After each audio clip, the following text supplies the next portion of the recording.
The history of seances and spirit communication. Let's run with the Halloween infotainment facts.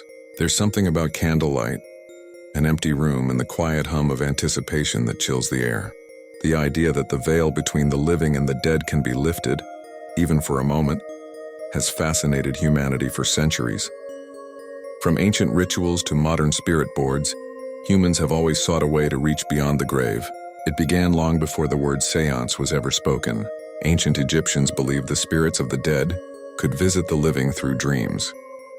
The Greeks consulted oracles who claimed to hear the voices of the departed. And in medieval Europe, monks and mystics practiced rituals to summon saints, or sometimes less holy presences. But the séance as we know it truly came to life in the 19th century, during the rise of spiritualism, a movement that swept through Europe and America. It began in 1848 with the Fox sisters in New York, who claimed they could communicate with spirits through mysterious knocks and raps. Their parlor became a stage, and soon séances became a social event, part mystery, part miracle. Tables were said to levitate. Candles flickered at unseen whispers.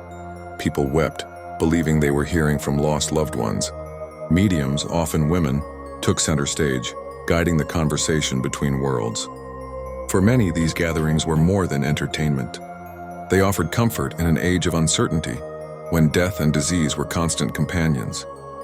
Talking to the dead felt like a way to make sense of loss. Even famous figures were captivated by the idea. Mary Todd Lincoln held seances in the White House after the death of her son.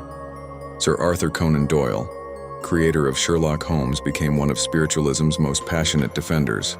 But not everyone believed. Magicians like Harry Houdini exposed countless fraudulent mediums who used hidden wires, sleight of hand, and glowing paint to fake ghostly phenomena. Houdini devoted his later life to debunking those who preyed on grief, while still wishing, deep down, that a real spirit might answer him. Seances also inspired art, literature, and popular culture. Victorian novels were filled with haunted parlors, mysterious raps, and ethereal voices. The fascination crossed the Atlantic and influenced movies, plays, and even modern television shows about ghosts and paranormal investigations. The Ouija board, patented in 1891, became a household icon for spirit communication. What started as a parlor game became a source of mystery, fear, and inspiration. A tool people use to try to bridge the worlds of the living and the dead. Even today, paranormal investigators explore abandoned buildings, forests, and historic sites with digital recorders, EMF meters, and thermal cameras. Every faint noise, flicker of light, or unexplained movement carries the hope of contact, a continuation of a practice that has fascinated humans for millennia. Some mediums claim to hear entire conversations from the beyond, while others reported seeing visions of lost loved ones.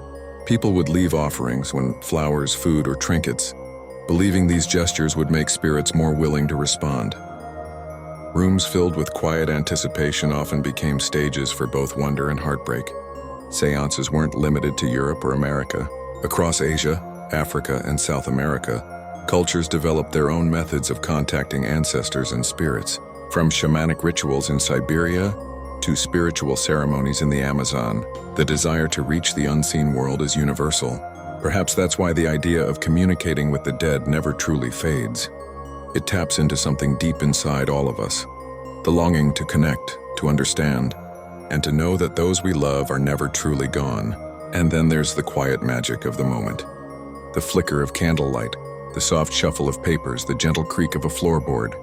It all feels alive, as if the house itself is holding its breath, waiting for something extraordinary to happen. Even the faint scent of burning wax, the distant echo of footsteps, or the shiver down your spine can make the ordinary feel charged with possibility. Maybe seances were never truly about ghosts. Perhaps they were about hope. The hope that love doesn't end, that voices we miss are still somewhere waiting to be heard. So the next time you see a flickering candle, hear a creak in the dark, or feel a sudden chill, remember, you might just be part of a story humanity has been telling for thousands of years. A story of mystery, faith, and the thin line between the living and the beyond. Like and subscribe to the channel for more infotainment you can run with.